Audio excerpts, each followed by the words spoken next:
Yesterday's Ekadashi is more important. So if you chanted one round, multiply it by 10,000. 10,000 times the result. If you gossiped yesterday, you gossiped 10,000 times. Everything is multiplied, you know. So good results, very, very important day. So from day Uttan Ekadashi starting yesterday till the end of Kartik, there are 5 tithis, right? 5 tithis. Who knows what a tithi is?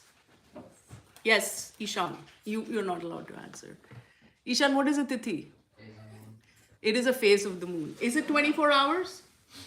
Yes. No? Now that Atul Krishna Prabhu can explain. Tithi is defined as 1/30th of the angle between one full moon and the next, and the time that it ends is used as a time. It varies, and where it falls between sunrise of one day and sunrise of the next, we observe that tithi on that day. Yes. So it's not always 24 hours. So it is never 24 hours. Never 24 This hours. is why the 5 days of Bhishma Panchak are actually really 4 days. Starting from yesterday until November 4th is if you're done. Very, very important. Why? So, what happened? It's called Bhishma, the 5 days of Bhishma, right?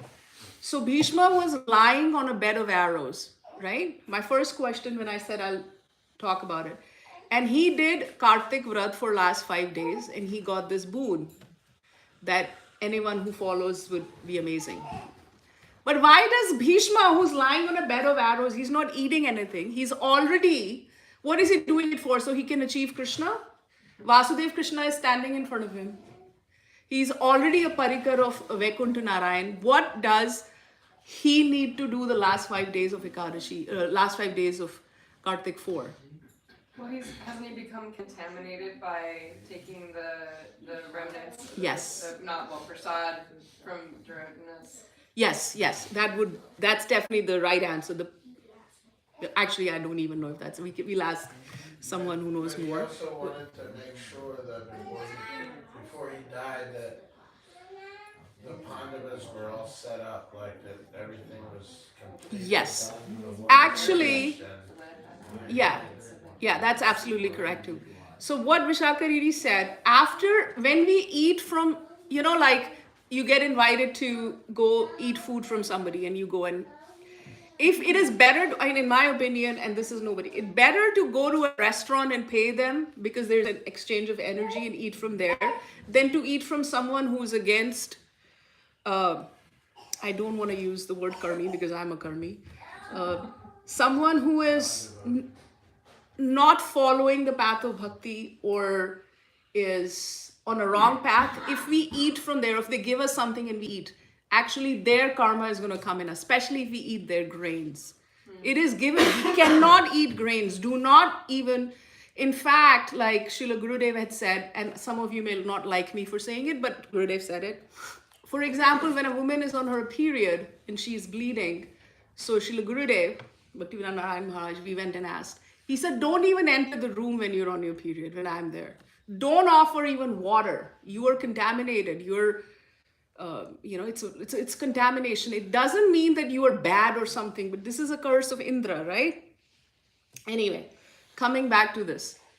Any kind of contamination, it is said in Garuda Purana, it is said in Padma Purana. Any kind of bad activities we have done in the previous lives, murder, everything can be cleaned in these 5 days. So, we say we're all paying a karmic debt. Somebody needs money. Somebody needs whatever, health issues, everything. So even karmis, I don't want to use the word karmis again, but even regular people who are not in the path of bhakti, if they follow Bhishma Panchak, all their problems, all their karmic debt would be solved. Very, very important.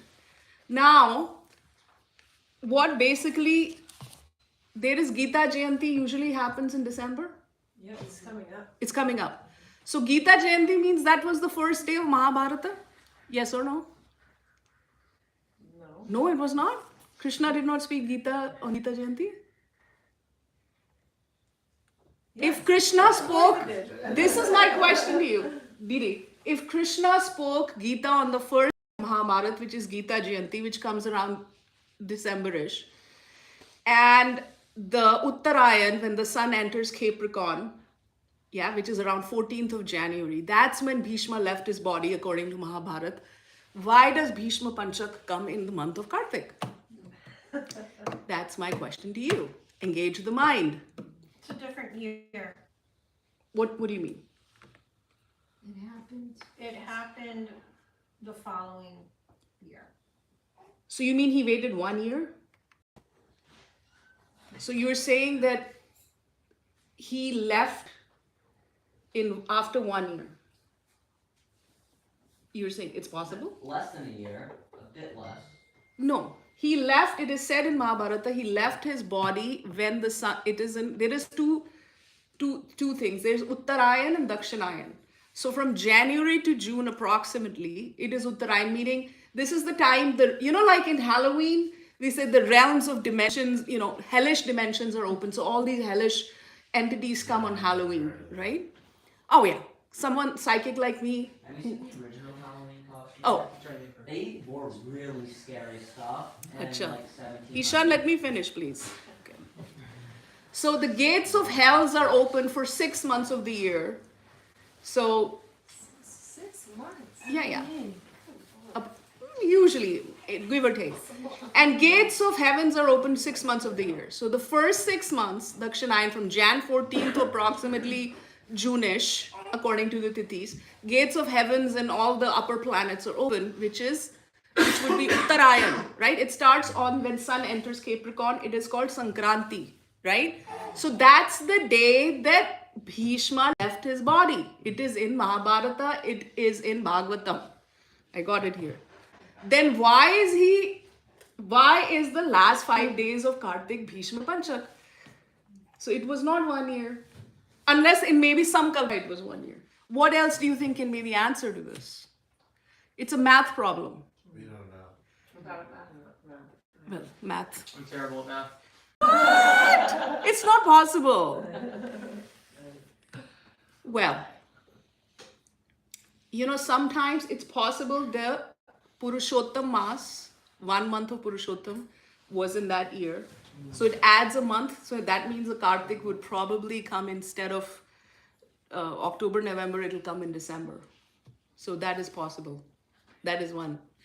Another thing is, Anyeshu Kalpeshu, it might be another Kalpa. So every 10,000 years or so, the nakshatras, the constellations change. Even our pole star changes. Because we are revolving around the earth, sun, and the sun itself is revolving around the pole star. So that keeps on changing also. So it is possible at that time. But of course, we want someone who's very qualified to answer. But this is it's a math problem as far as I'm concerned. How is this happening? Because he left his body in 45 days. I'm coming to that. Well, I'm coming to that. we're in Bhishma Panchak now, so Yes. talk about it. So at that time, Bhishma Panchak was also happening around sun entering Capricorn. Anyway, coming back to Bhishma Panchak. So Krishna came to, Bhishma was lying on the bed of arrows, he's bleeding. He had asked Arjun, can you give me a pillow? So Duryodhan went and arranged pillows. He said, no, I don't want that pillow. Then Arjun, what kind of pillow?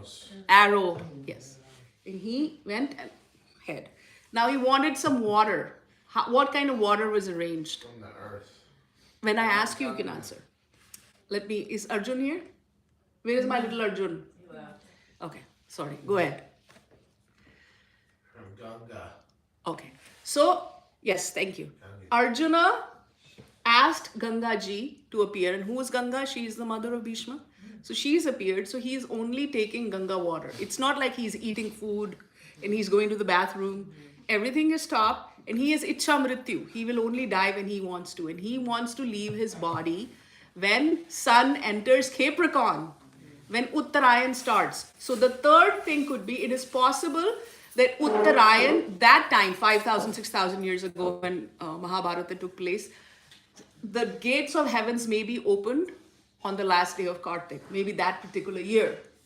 So we don't know what's happening. It could be any one of these situations. Coming back. So basically Krishna wanted Bhishma to glorify Krishna. He cannot say, I will glorify me, right? So he goes and tells Bhishma, can you please teach Yudhishthir how to rule the world and give him all kind of gyan? And Bhishma looks at Krishna and says, I can barely talk. I have no energy. What are you talking about? I can't do this. It was late at night when Krishna goes there. And he says, don't worry. Tomorrow when you wake up, you'll be full of energy. Because talking, for those people who talk and who are teachers, it takes a lot of prana. It is a lot of energy. Ask any teacher who is teaching for 6 hours, she can barely talk.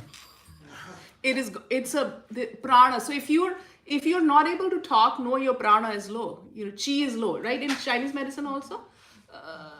Right? And that's how you check if children are feeling, if you have a baby, if the baby is crying, that means good energy, good prana, bad energy. So, I have no prana, Bhishma said. Krishna said, don't worry, it will be all done, you will be fine. So he said, all right, there's 5 days of Kartik left, I will not even have water. So 5 days without having water, I will tell Arjun. Next morning, Arjun comes to Pranam. Next morning, Arjun comes, Yudhishthir Maharaj comes to Bhishma and says, Pitamaha, his grandfather, please give me knowledge how to be a good king. What is the aim and objective of life? What should I do? And all of these questions. What were exact questions that Yudhishthir Maharaj asked Prabhuji? Anybody? Some of the questions, what is the proper occupation for a human being? And especially, what is the best thing to do at the time of death? These were the questions that are in the front of Vishnu Sahasranam. And who is the best person to worship, and what is the best means of worship? Yes. But Krishna doesn't need somebody else to tell, but he kind of made, Bhishma Pitama is kind of his spokesperson. Thank you. So now for 5 days, beautiful. I'm not going to get into it. Maybe we will. I don't know. Bhishma started to talked about how to be a good human being and how all these amazing things and how to be a good king and how the end all of be all is Lord Vishnu and so on and so forth. And he kept on going. And he said these beautiful things, which we will go into in a little while. And after 5 days, after glorifying, and then he glorified gopis, Brajvadhus and so on. And then Krishna, at the end of those 5 days, while he's about to leave his body, told Bhishma, was so pleased with the way he said it, that anyone who does any kind of vrat, not just Kartik, any kind of vrat, during these 5 days, or somebody has lost a loved one, or somebody has passed away in a family, anything done in this time will yield amazing, beautiful, gorgeous results. So we are doing it for bhakti, we are not doing karma kand. So very, very amazing. So Krishna gave this Ashirvad too. So these are those 5 days of Bhishma Panchak. They are also called Vishnu Panchak. Vishnu Panchak. Because Narayana, who went to bed, 4 months ago, and then is now woke up yesterday. So woke up yesterday. In Garuda Purana, it talks about Tarpana. It has also been written in Hari Bhakti Vilas. So who wrote Hari Bhakti Vilas? Gopala Bhatt Goswami, with the help of, under the guidance of Sanatana Goswami. So why is Hari Bhakti Vilas important? Because it has all the rules and regulations. Why do we need these rules and regulations? Kriti Smriti Puranadi Pancharatra Dindana Aikantiki Harer Bhaktir Utpataya Kalpate.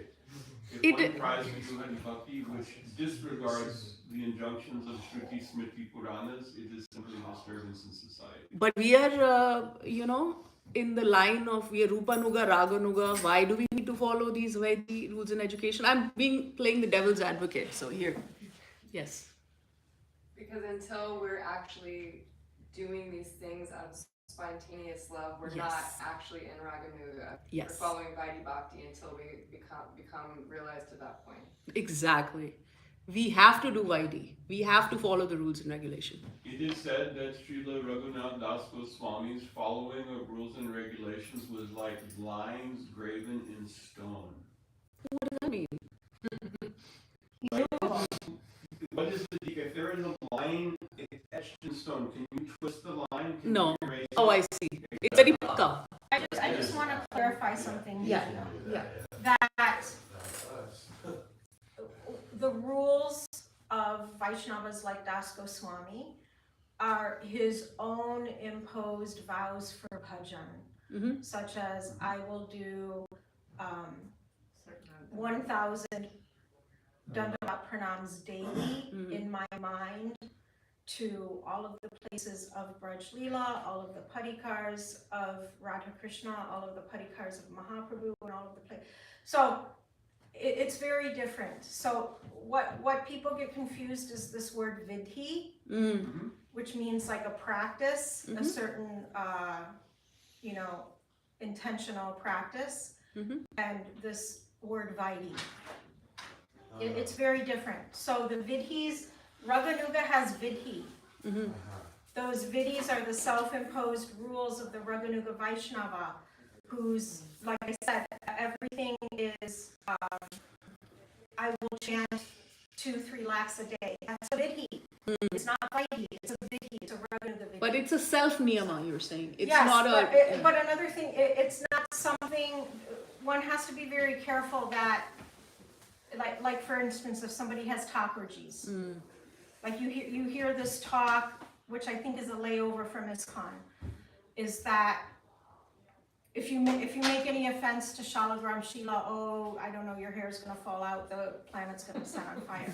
So the question would be this: if there's that kind of fear around a takurji, the Raganuga Vaishnava wouldn't take it on. I And see. then, if a Raganuga Vaishnava takes on takurji of any sort, because takurji, every takurji Mm. responds with love. Exactly. So the Raganuga Vaishnava, those under the Anugatya of Raganuga Vaishnavas, the primary ingredient of their archan is this bhakti.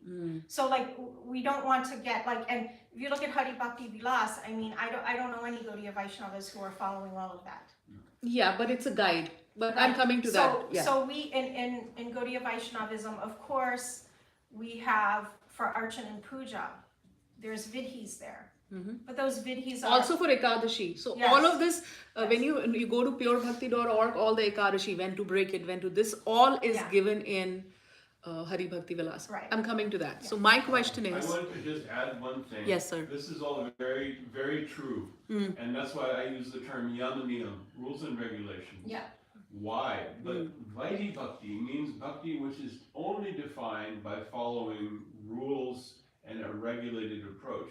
Now there's a misconception that some people think Raganuga Bhakti, because Srila Prabhupada translated it as spontaneous devotional service, that means, oh, we're free, no rules, no regulations, I'll do whatever I want. Hey Krishna, you want some wine? And that's, of course, complete nonsense. And Srila Das Goswami is the example that that person who is there a better example of Raganuga Bhakti Sadhana than Srila Das Goswami? And someone who is on that path, they are following very strictly, but as you say, the goal is different. It is not out of fear of going to hell. It is about having such an intense greed and desire. I will weep my heart out and chant, and not just 1 lakh, but 2 lakh, 3 lakh. I have no time for eating or sleeping because my life is doing sadhana bhajan. Yeah. So I think that has to be pointed out Yeah. because of that misconception about the Yeah. meaning of Raganuga Bhakti. using that translation of spontaneous devotion service. Well, also, I remember, you know, that when I spent a short amount of time at an ISKCON ashram a very, very, very long time ago, their concept of Raganuga Bhakti was, because of this spontaneous word, that right now, everybody has to set their alarm for Mangalarti. But when you're a Raganuga Vaishnava, no more alarms, you get up automatically. Yeah. Like, if someone comes along and says, oh, can you please come in the kitchen and wash the pots? Spontaneously, you're gonna fly into the kitchen. So they didn't have this concept of anuga.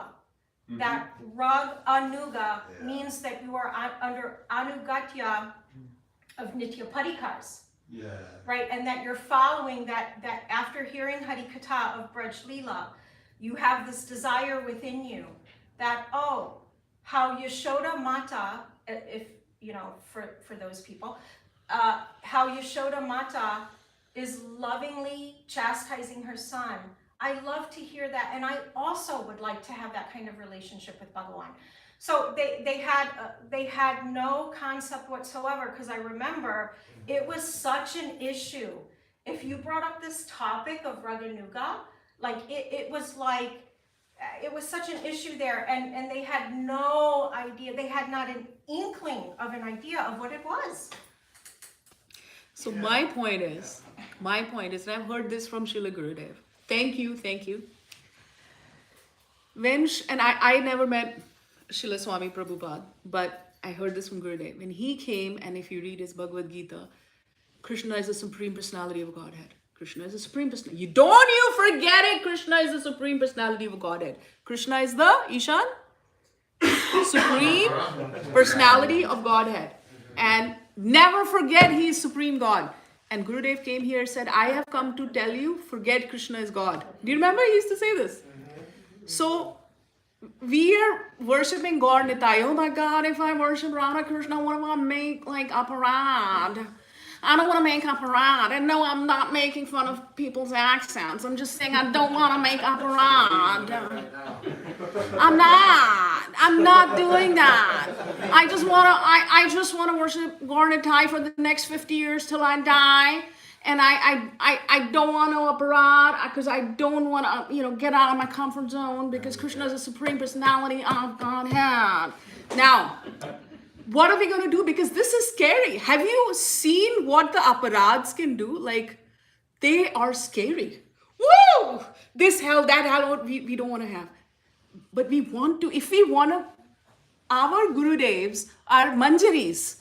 How are we going to go and follow them? And we have beautiful Kunjari Manjari here also. So we are in the, we have to, our Gurudev, our entire line, Mahaprabhu's entire movement is Manjari. What do? Do we remember Krishna as the Supreme Personality of Godhead? Do we forget? Do we remember? Do we forget? Answer is Giriraj Govardhan. Giriraj Govardhan is the answer, Gurudev say. This is why we go to Giriraj Govardhan in Kartik, and especially in Kartik, we pray to Giriraj Govardhan. Please help us. Remember that Krishna is God also. Please help us to forget that Krishna is God. He was. Gurudev said that he was, but not anymore. What? God. That Krishna's God. He was God, but not anymore. Gurudev Oh, he no longer is God. How does that work? No, this is what Gurudev said. I don't know this one, but that's amazing. That's something Gurudev would say. Yes, dear. So like when you're in danger, when you're in like let's say you're in your car and you have an accident and you wind up in the hospital, like at that moment, are you sure you're gonna be thinking of Giriraj Govardhan and Vrindavan, or are you gonna call up Nrsingadev? No. Help me. God, don't call out nursing, Dave. Or Don't do it. Krishna? Hare Krishna. Krishna. Hare Krishna. All right, I will tell you my story. If we can stop recording, I'll tell you something amazing, miraculous story. I don't want it on the thingy. I don't want it like on the internet somewhere floating around. What do I do? You can't pause, you can end it. Just exit out? Okay, you can only end it. There's an X somewhere, yeah. Are you sure you want